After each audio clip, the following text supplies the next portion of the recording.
Breaking news చూస్తున్నాం. ప్రధానంగా కేసీఆర్ పోటీ చేస్తున్న కామారెడ్డి గజ్వేల్ ఫలితాలపై ఉత్కంఠ నెలకొంది. ఈసారి అక్కడ ఏ పార్టీ విజయం సాధిస్తుంది అని ప్రధానంగా ఇటు ప్రజలు ఆసక్తిగా ఎదురు చూస్తున్నారు నాయకులతో పాటు. ఇక గజ్వేల్ కామారెడ్డిలో కేసీఆర్ ప్రధానంగా పోటీ చేశారు.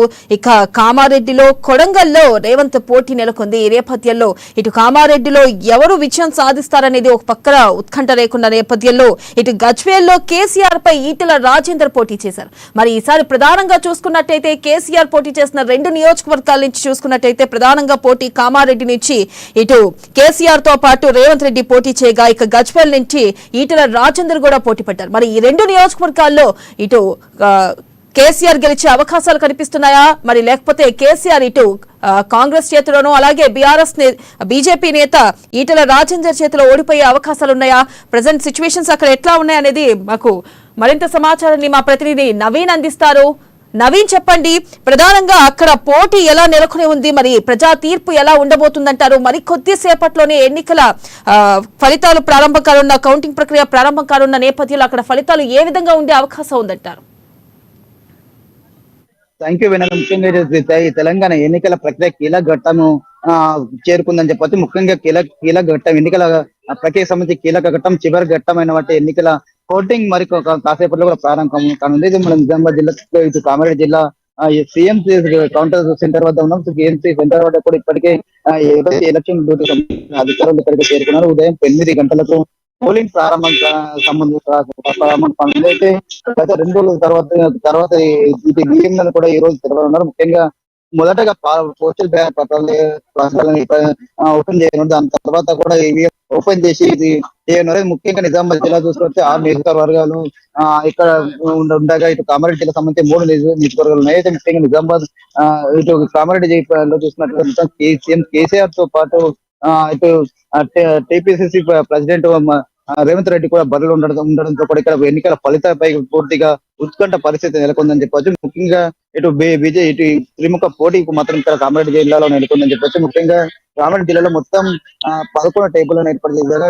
18 నుండి 20 రౌండ్ల లోపల కౌంటింగ్ ప్రారంభం ఉంది. దీనికి సంబంధించి 75 కౌంటర్ సూపర్వైజర్లను ఏర్పాటు చేశారు. అలాగే 54 అకౌంటెంట్ అసిస్టెంట్లు, అలాగే 22 మైక్రో అబ్జర్వర్లను కూడా ఏర్పాటు చేశారు. ఇప్పుడే అభ్యర్థులకు సంబంధించిన ఏజెంట్లు కూడా, ఇదే పార్టీకి సంబంధించిన ఏజెంట్లు కూడా ఇక్కడ కౌంటర్ సెంటర్ కు వద్దకు వస్తున్న పరిస్థితి పత్రం కనిపిస్తుంది. ముఖ్యంగా ఇక్కడ రిమోట్ పోటీ నెలకొనడంతో కూడా పూర్తిగా ఇక్కడ ఉన్నటువంటి ఫలితాలపై కూడా ఇక్కడ ఉన్నట్టు ప్రజలు పూర్తిగా ఎంతో ఆసక్తిగా ఎదురు చూస్తున్న పరిస్థితి మొత్తానికి కనిపిస్తుంది. ఎందుకంటే సీఎం కేసీఆర్ బీఆర్ఎస్ పార్టీ పోటీలు ఉన్నారు. అలాగే ఇటు కాంగ్రెస్ తరఫున రేవంత్ రెడ్డి బరిలో ఉండగా ఇటు బీజేపీ పార్టీ తరఫున కూడా స్థానికుడైనటువంటి వెంకటరామరెడ్డి బరిలో ఉన్నారు. అయితే ముఖ్యంగా చూసినట్లయితే ఇక్కడ బీఆర్ఎస్ ఇటు ఏ పార్టీ అధికారం గెలుస్తారా, సీఎం కేసీఆర్ గెలుస్తారా, లేకుంటే రేవంత్ రెడ్డి గెలుస్తారా, లేకుంటే బీజేపీ పార్టీ గెలుస్తుందా అన్నదానిపై కూడా ఇక్కడ పూర్తిగా ఉత్కంఠ పరిస్థితి మాత్రం నెలకొందని చెప్పవచ్చు. ముఖ్యంగా 3 పార్టీలకు చెందినటువంటి కార్యకర్తలు కూడా భారీ ఎత్తున ఇక్కడ వచ్చి చేరుకున్నారు. అయితే మధ్యాహ్నం ఫలితాలు రావడంతో కూడా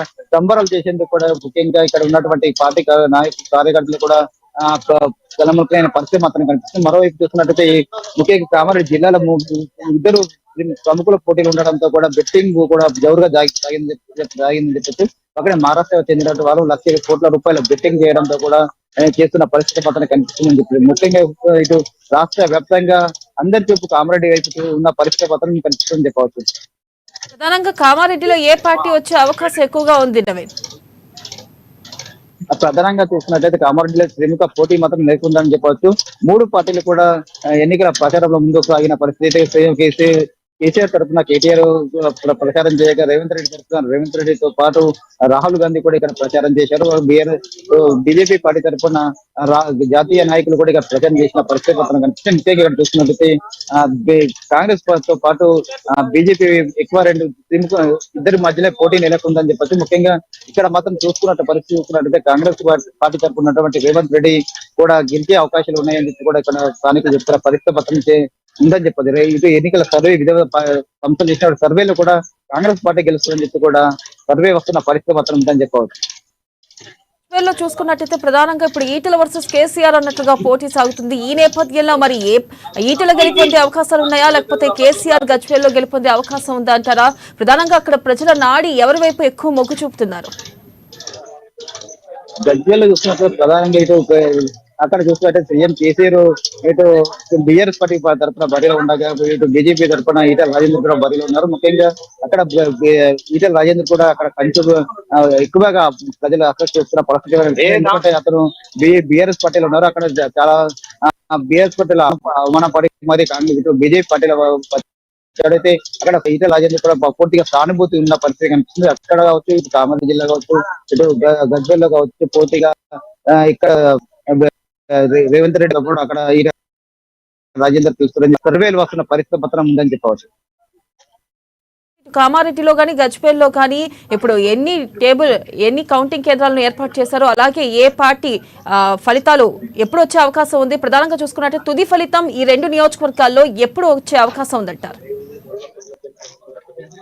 ప్రధానంగా కామారెడ్డి జిల్లా నియోజకవర్గం చూసుకుంటే 14 టేబుల్ ఏర్పాటు చేస్తారు. 18 నుండి 22 రౌండ్లు కూడా ఓట్ల లెక్కింపుగా కొనసాగుతుంది. దీనికి సంబంధించి కూడా అన్ని ఏర్పాట్లు కూడా దాదాపు అధికారులు పూర్తి చేసిన పరిస్థితి కనిపిస్తుంది. మధ్యాహ్నం 12 నుండి 1 లోపల కూడా తుది ఫలితాలకు మాత్రం వచ్చే అవకాశం ఉందని చెప్పొచ్చు. ఇక్కడ ఎందుకంటే ప్రధానంగా చూసినట్లయితే మొత్తం 75 కౌంటర్ సూపర్వైజర్లు ఏర్పాటు చేయగా ఇటు 54 మైక్రో అసిస్టెంట్లు అలాగే 22 మంది మైక్రో అబ్జర్వర్లు కూడా ఏర్పాటు చేశారు. ఎప్పుడు కూడా సీసీ కెమెరాలకు నిఘా కూడా ఏర్పాటు చేశారు. అయితే ప్రధానంగా చూస్తున్నట్లయితే మధ్యాహ్నం 12 నుండి 1 లోపల కూడా ఫలితాలు వచ్చే అవకాశం ఉందని చెప్పవచ్చు. ఇదైతే ఒకటి తర్వాత కూడా ఎంత 12 తర్వాత కూడా ఎవరు గెలుస్తారని చెప్పి కూడా ప్రధానంగా తెలిపోతున్న దృష్ట్యా ఇక్కడ ఉన్నటువంటి ఎవరైతే పార్టీ తమ అభ్యర్థి గెలుస్తారో వాళ్ళు పార్టీ చెందిన నాయకులు కావచ్చు, కార్యకర్తలు కూడా పూర్తిగా సంభాలు చేసుకునేందుకు కూడా సిద్ధమవుతున్న పరిస్థితి పత్రం ఉందని చెప్పవచ్చు. Right Naveen, thank you.